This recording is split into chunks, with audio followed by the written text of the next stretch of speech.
Hello. Oh, nandito na ako. Kapasensya ka na, medyo traffic kasi kanina eh. Tsaka, ang hirap ng parking dito. Sige na, pupunta na.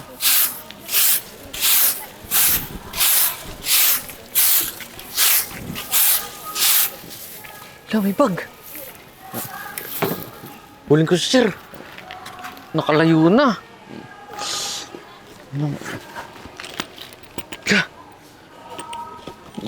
Dami pera. Anong gagawin ko dito? Habulin ko na lang, sir. Dok, kamusta na po yung tatay ko? Alam mo, sad to say, hindi maayos ang lagay ng tatay mo. Kailangan siya maoperahan sa lalong madaling panahon. Kasi kung mag-i-stay kayo dito, tapos hindi naman siya ma-operahan, lalala lang yung sakit niya, nagsasayang tayo ng oras. Dok, magkano naman po ba aabutin? Ang alam ko sa case niya, more or less 1 million. So, sige, Dok. Salamat po O siya, sige, just in case na may pera na, no? Makipag-coordinate kayo sa cashier para maumpisahan ko maoperahan tatay mo, ha? Sige po, Dok. O, Salamat sige, po. may pasyente pa akong iba, ha? Sige po. Paano to? Jeboy, andiyan ka na pala. Tay, buti naman. Gising ka na. Nakausap mo na ba yung doktor? Opo, Tay. Kaso kailangan natin ng malaking halaga para sa opera mo eh. Paano ba yan? Saan tayo kukuha ngayon yan? Huwag ka mag-alala, Tay. May napulot naman akong bag at may malaking laman to na pera. Jeboy, kailangan isoli mo yan. Hindi natin alam, baka yung taong nakaiwan yan may paggagamitan na importante. Hindi porket mahirap tayo gagawa na tayo ng masama. Tay, mas mahalaga naman yung buhay mo eh. Hindi, Jeboy. Kailangan yan ng may-ari. Kailangan mo ibalik yan. Alam mo na, huwag kang masilaw sa malaking halaga na yan. Kailangan mo isoli yan. Sige na, isoli mo yan. Sige, Tay. Punta muna akong police station para isurrender to. Mabuti pa. Magandang hapon po, sir. Iyo, ano ba yung may paglilingkod ko sa'yo? Sir, may napulot po kasi akong bag. Gusto ko sanang mapabalik sa may-ari eh. May mga laman pong mga pera eh. Ha? So, ibig sabihin, puro pera yung laman ng bag na yan. Ganito na lang. Ang gawin mo dyan, iwanan mo na lang dito sa police station para kaming mga police na lang ang magbabalik din sa may-ari. Wait lang Hello, Chief. Sige, papunta ako. Iyo, may iwan kita saglit Huwag ka nga muna aalis.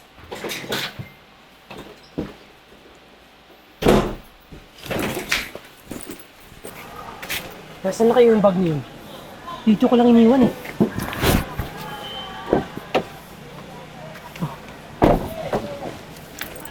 Sir, ito nga pala yung nawawala mong bag. Sir, sinubukan naman kitang habulin kaso di na kita naabutan eh. Ang dami pa naman laman na pera. Oo, maraming salamat ha. Alam mo, malaking bagay ito sa akin kasi kailangan ng kaibigan ko na pampagamot niya sa ospital. Alam mo, bilib talaga ako sa kabutihan mo. Laking pera nito pero hindi ka man lang nasilaw. Sir, malabong masilaw ko sa pera.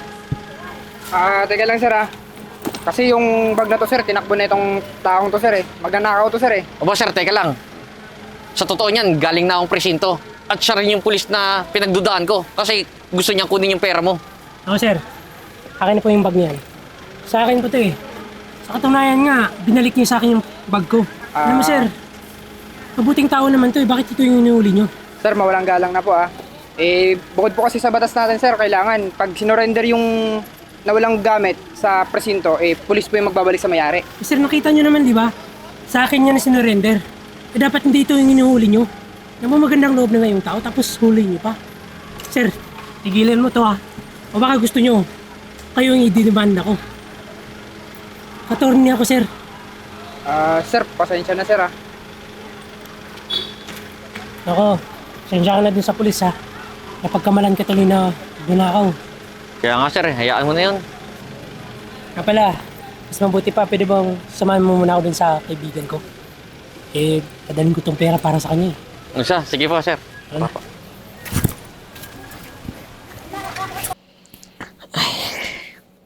O, Jeboy, nandito ka eh. Di ba may pasok ka? Tsaka, naisoli mo na ba yung bag? Opo, tay. Naisoli ko na. Kaso lang, nagpasama kasi sa akin dito yung may-ari ng bag. Pupunta daw kasi sa ospital. Eh, nag-CR lang siya, kaya sinabi ko, dadaan muna ako dito. Nga pala, Jeboy, tungkol dun sa pambayad natin dito sa ospital, huwag ka na mag-alala. May tumawag sa akin na kaibigan ko. Siya na daw yung bahala. Kaya, huwag ka na mag-alala.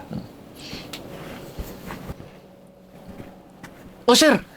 Paano mo nalaman na nandito po ako? Sa totoo niyan, dito talaga yung sadya ko eh. Alam mo, bilib talaga ako sa'yo. Kahit alam mo nang mas nangangailangan ko ng pera, mas pinili mo pang ibalik yung pera ko. Itong perang napulot mo, para to sa taong tumulong sa akin dati. Mr. Marlon pala yung nagligtas sa akin nung nakresidente ako. At dinala niya ako sa ospital. Alam mo, Sir Marlon, utang ko ang buhay ko sa'yo. Kundi dahil sa'yo, siguro wala na ako ngayon. Ito na siguro yung tamang panahon para ikaw naman yung tulungan ko. Nga pala, yung bill nyo dito, binayaran ko na sa cashier. Sir, maraming salamat po Tama pala decision ko na binalik yung pera. Kasi para rin naman pala kay tatay yan. Saka ang swerte mo Nagmana talaga yung anak mo sa'yo. Matulungin din. Oo naman, Francis. Siyempre, anak ko yan eh. Tsaka, maraming salamat ulit ha. Paano ba yan? Kung may problema kayo dito, tawagan nyo lang ako Tsaka, binayaran ko na rin yung bill. Darating yung doktor. Antayin nyo na lang. O tay, gagaling ka na.